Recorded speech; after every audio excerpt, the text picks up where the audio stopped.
I'm going to introduce our star candidate in a second.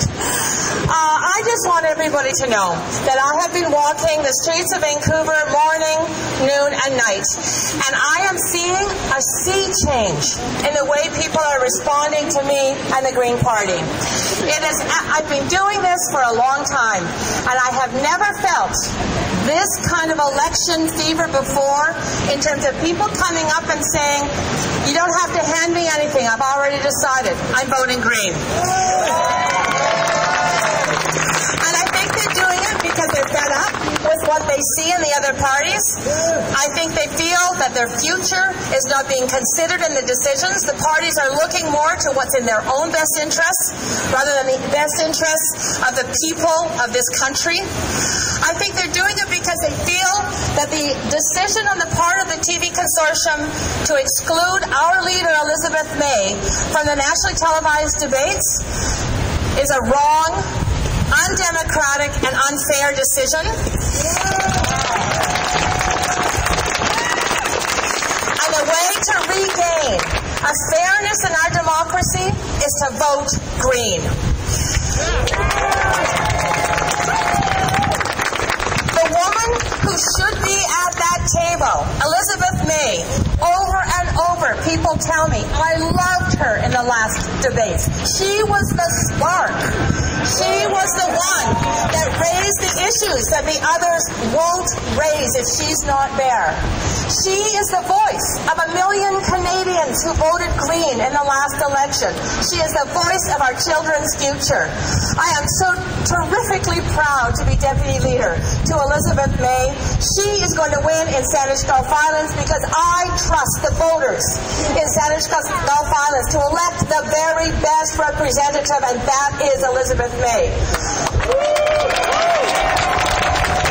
I am going to win here in Vancouver Centre because I trust the voters of Vancouver Centre to say they want a change. They want a fresh new voice, and they are going to elect me here in this riding. And I trust the voters across Canada to say I am going to not vote out of fear. I am going to vote for a future I want, for a party and party representatives that stand up for something I can be proud of, and that I can look to my children and say, I voted for your best interest. I trust the voters across Canada to vote in unprecedented numbers, Green Party, wherever they are. And now I give you the illustrious leader who hardly has a voice, but she has so much to say, Elizabeth May.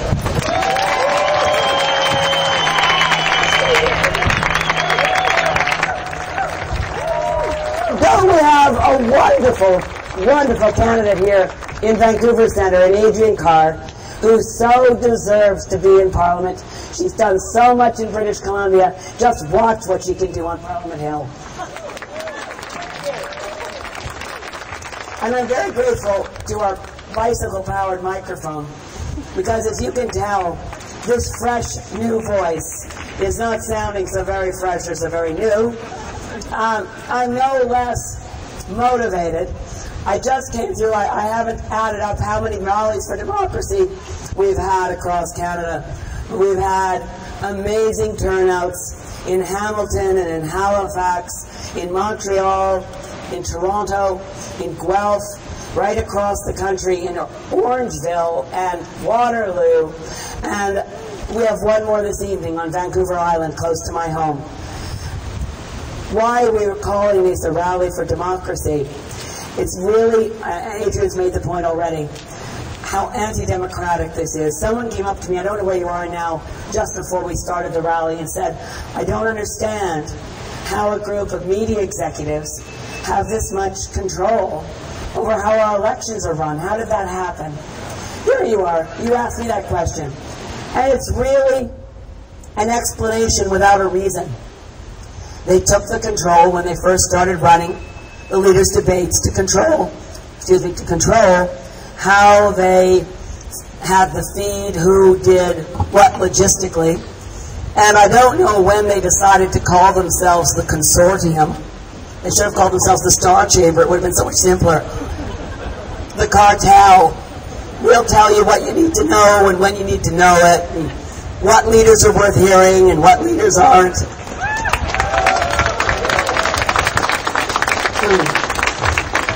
A lot of Canadians have been shocked to realize that 2 out of 5 votes of the consortium are public broadcasters, CBC and Radio Canada. Both of the ombudsmen who work and report on public complaints to CBC and Radio Canada have both expressed extreme disappointment with what is a decision not in the public interest. And there have been many, many commentators, including 3 former prime ministers, 2 publicly and John Turner privately, have expressed their concerns to me.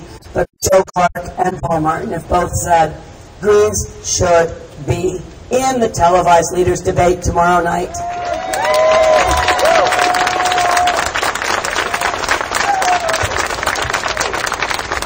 And I'll be there. All they have to do is phone.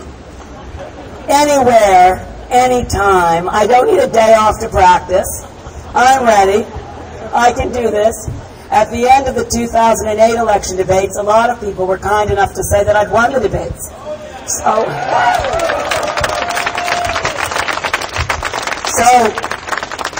But I think the best explanation of how anti-democratic this is came from Andrew Coyne, because he put it in real simple terms in his postings for Maclean's magazine, where he writes.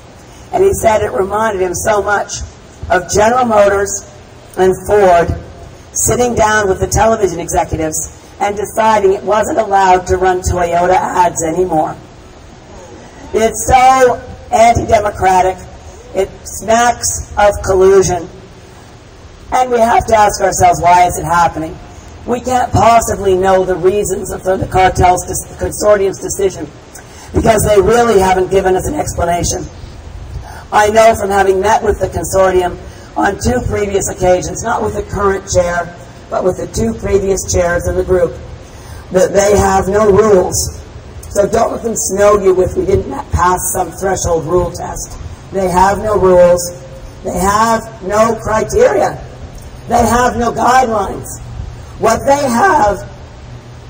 have is an obligation in the public interest to run a televised leaders debate whose sole function should be to assist the to assist the voters, to assist the citizens of Canada in reaching a decision about how they want to cast their vote. That should be, and they used to say that was their sole criteria. Their lawyer in court, though, said something different. When we attempted to get a federal court of appeal hearing very quickly on our charter challenge, which, as you know, we were not able to get a hearing. It wasn't that we lost our hearing. We couldn't get a speedy hearing on our charter issue. And what the consortium's lawyer said in open court was this, that if the Greens were included in the debate, the other leaders might not come, and then there'd be no debate. Now, this takes us back to 2008. The reason that they excluded the Greens in 2008 in their original decision was that Jack Layton and Stephen Harper had told them privately that if I was included, they would boycott. Now, we all know how that went, and thank goodness there was a huge public outcry, and first Jack Layton and then Stephen Harper changed their minds, and we had the debates. But their lawyer's statement in court suggests something is still going on in the back rooms. And when you look at what happens when leaders actually want a change from the consortium, not on a trivial issue like democracy, but on a really important issue like hockey, that's where you see the leaders of the other parties really step up and go to the consortium and say, look, even though it's the last minute, let's change the rules. And I can tell you in the open court, in the hearings, the lawyer for the consortium kept saying, it's too late. We can't make any changes now. We've been working night and day. Last minute changes simply aren't possible. And yet we all know what they decided yesterday. Now, I've got to be fair about this. I don't think that they should put the French debates on the night of the Bruins-Habs game either. On the other hand, what hypocrites! What spectacular hypocrisy! The other leaders the other leaders of the other federal political parties who were very happy to hide behind the consortium and claim they actually didn't mind me being in the debates, were able to rally around and send a joint letter to move the night of the French debate because of the hockey game. So we know what they do on an issue they care about, and we know what they do when they are just as happy as the consortium, and maybe even asking the consortium to keep it down to the same four old, tired parties that have so disgusted and discouraged Canadians that 2008 was the highest ever level of voters staying home. So my message to you today, with what sounds like my dying breath, but believe me, I'm fine. My message is, look at our platform. Look at what we're offering. It's positive. It's positive solutions that the other parties don't want you to look at. Because when you look at our policies and you look at our platform, whether you've always voted Conservative, or you've always voted New Democrat, or you've always voted Liberal, there's a very high degree of possibility that when you read our platform, it makes so much sense. When you realize there's a party out there that wants to reduce the deficit faster than Mr. Flaherty's budget, that wants to provide social housing, help for people with addictions, and real work to eliminate poverty in Canada. When you realize that we want to modernize our economy, reduce greenhouse gases as we do it, and restore Canada to our traditional place in the world of a nation that is admired, of a nation that has been historically always elected to the Security Council until the record of the last few years, which leaves us on the world stage, a country ashamed of our own government's record. Never ashamed of our country, never ashamed of who we are, never ashamed of our values, but ashamed of the record of our government.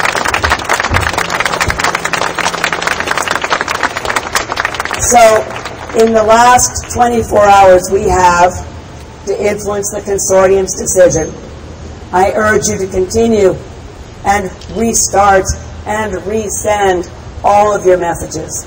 Point out to them if they can change the debates at the last minute for hockey, maybe they could do it for democracy.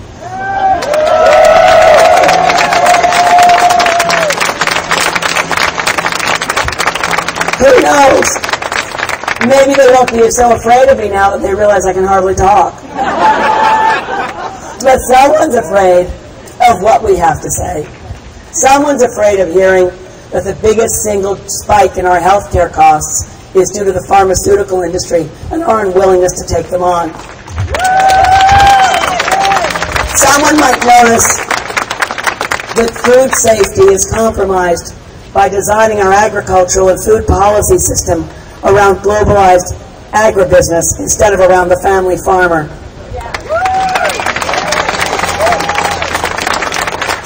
They might notice, oh, we've got a replacement energy source. God love you. We have, in those debates, I don't know if anyone else is going to raise concerns for Indigenous rights. I know that in 2008 I was the only leader who did. I don't think they want to hear that. I don't think they want to know that Canada is, of all the industrialized countries on the earth, the country with the weakest climate target and no plan to get there. And I don't think we can accept as citizens of this country and as citizens of this province that a group of media executives and the leaders of other parties can decide for us that climate change is not an issue. How dare they? How dare they decide that they can exclude from discussion or debate the single most important threat to our future. So we will continue to rally. We have another rally this evening on Vancouver Island. We will continue for the rest of this campaign if they succeed in shutting the door on this debate to the 1 million people in the last election who voted Green. It is, as at least one person in the Globe and Mail pointed out this morning, their television columnist John Doyle that this decision is a disgrace. Of course, the news reporters of the Globe and Mail all wrote about how it's Ignatius' big chance to deliver the knockout punch. They all love the debates as spectacle, as good TV. It should be about the voters. It's not about them. It's not about their programming. It's not about how neat it is to get the mano a mano stuff set up. For the love of democracy, it should be about the issues that matter, solutions put forward, and maybe even inspiring Canadians to believe that a better government is possible, that a better way of doing politics is possible, and that by working together as citizens of this country, we can accomplish anything we set our minds to. So please, between now and May 2nd, ensure that everyone you know, is planning to vote. And this may seem heretical, but this is a rally for democracy. I'm not even saying make sure they vote green, but get the disillusioned and discouraged in your circle of friends to understand that staying home only rewards the cynical strategies of political parties like the Conservatives, who win more seats when fewer Canadians vote. That's how they won more seats in 08 than in 06. They had fewer votes, but they won more seats. That's why they run attack ads. That's why they run campaigns designed to make Canadians sick at heart. Here's our campaign. Believe in yourself. Believe in our democracy. Believe in your own power as individuals. And when you walk into that polling station, you pick up our weapon of choice that has more power than anything else in a democratic society.